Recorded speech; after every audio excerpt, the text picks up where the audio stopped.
And स्वागत है आपका मेरे यूट्यूब चैनल स्टडी वाला भाई। और आज की इस वीडियो में हम कक्षा 10वीं के पाठ्यक्रम में जो आपके व्याकरण से संबंधित है पत्र लेखन उसको करेंगे।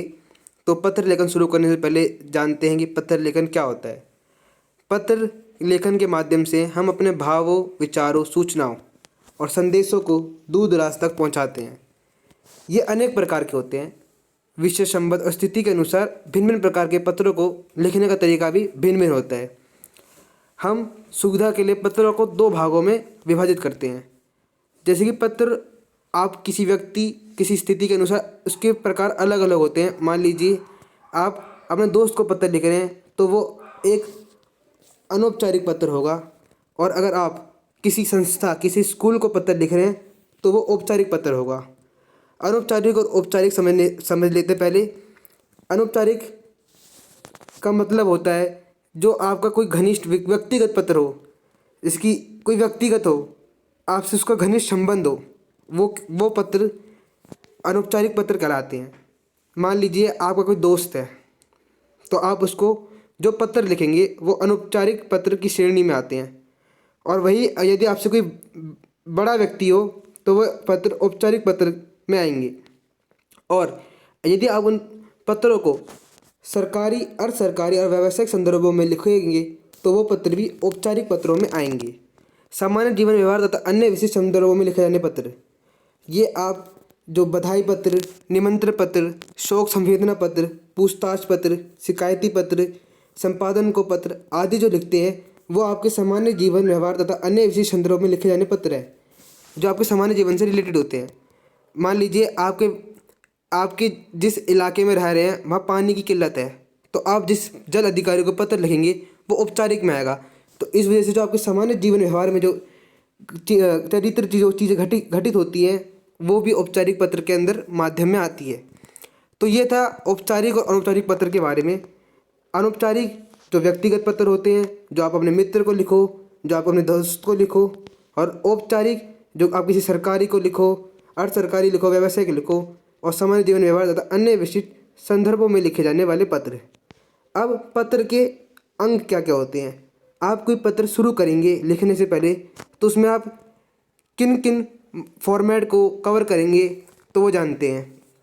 पत्र चाहे औपचारिक हो या अनौपचारिक, सामान्यतः पत्र के निम्नलिखित अंग होते हैं, जैसे पता और दिनांक। आप कोई पत्र लिखेंगे तो उसमें आप पता और दिनांक अवश्य लिखेंगे।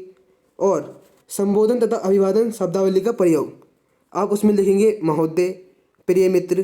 तो ये संबोधन और अभिवादन शब्दावली के श्रेणी में आते हैं।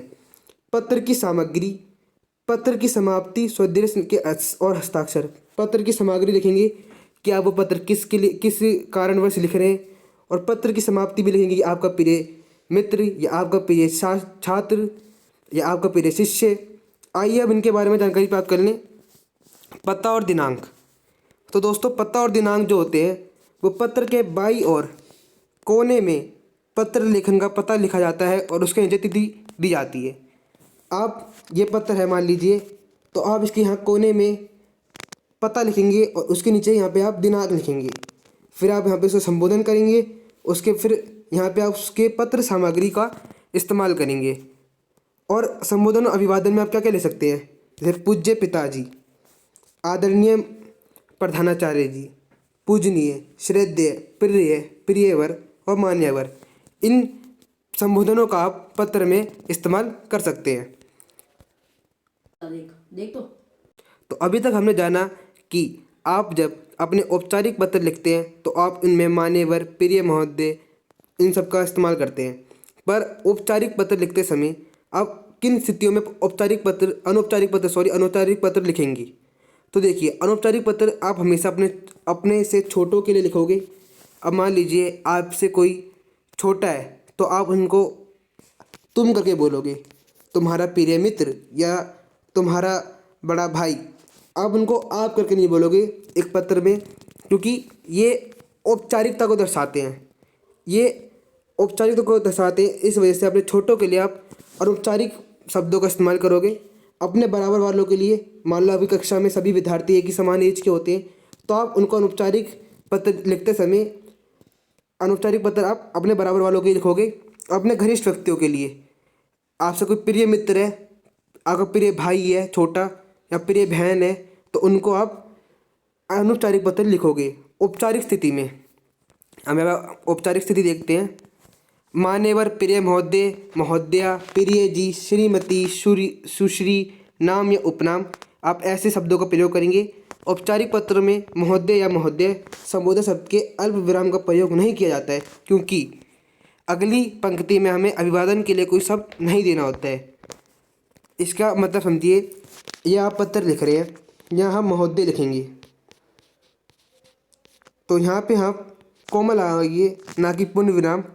यहाँ पे आप कोमा लगा के यहाँ से शुरू करेंगे पत्र, क्योंकि इसमें आपको कोई अभिवेदन या कोई अगली पंक्ति जोड़नी नहीं है, आपको अब पत्र की सामग्री लिखनी है।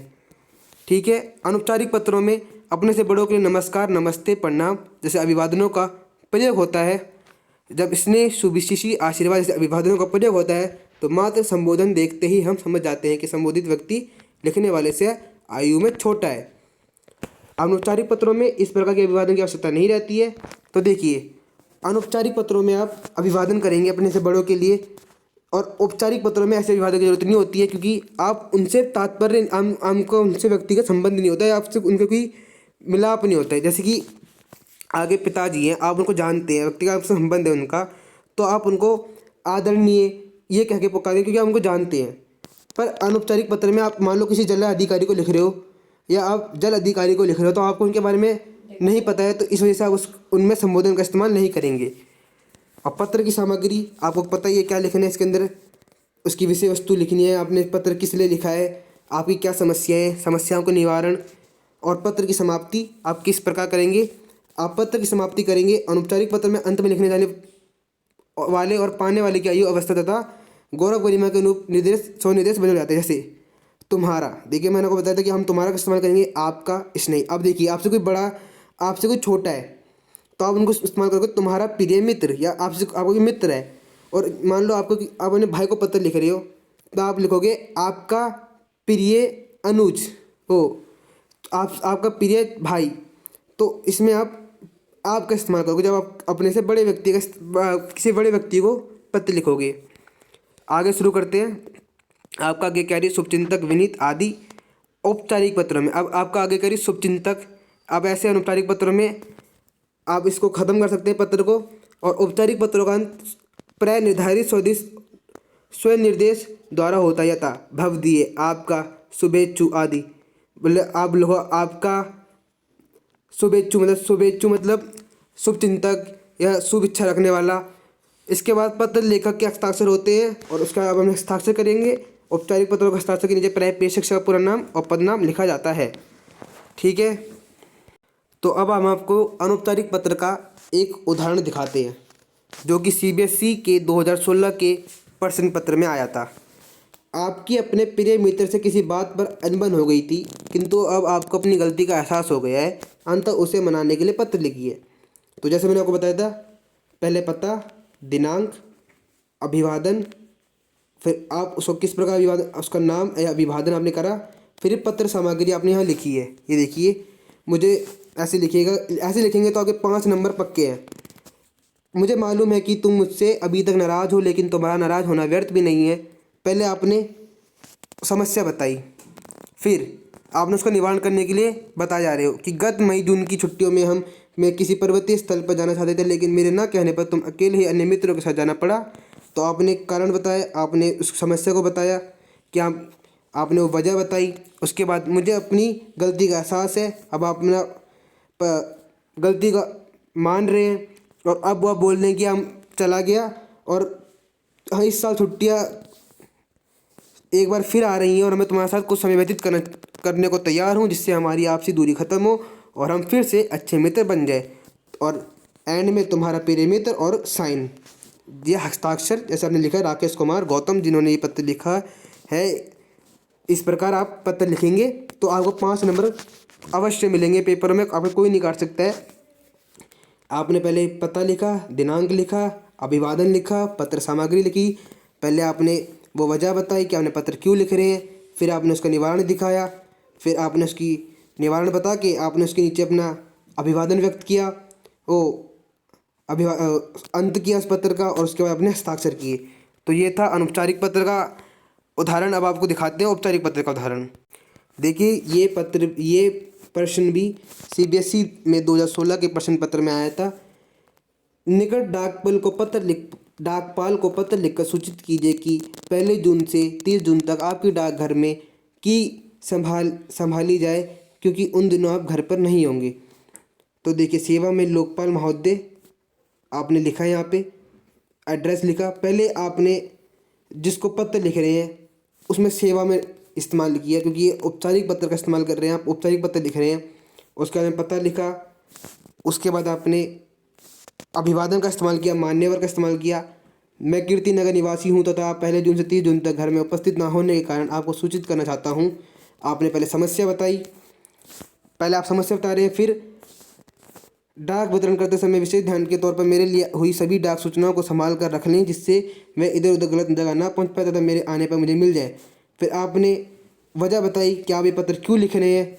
फिर उसका आपने निवारण बताया और आपने फिर उनका शुक्रिया अदा किया कि आप उन्हें ये सूचना पर अवश्य अमल करेंगे, या आपने ये आश्वासन जताया कि आप उन सूचना पर अवश्य अमल करेंगे। उसके बाद आपने अभिवादन दिया, अपना साइन किया और नीचे आपने एड्रेस लिखा। अपना एड्रेस आप चाहे तो नीचे लिख सकते हैं और नहीं भी लिख सकते हैं, कोई अवश्य नहीं है, ये ऑप्शनल है। आप इसको लिख भी सकते हैं और नहीं भी लिख सकते हैं। तो दोस्तों, आज की वीडियो में बस इतना ही। आशा है कि आप इस वीडियो को समझ गए होंगे। अगर आपको किसी अगले टॉपिक पे वीडियो चाहिए तो कमेंट में बता देना। और इस प्रकार से पत्र लिखने पे आपको अवश्य 5 मार्क्स बोर्ड के एग्ज़ाम में मिल जाएंगे। तो मिलते हैं अगली वीडियो में।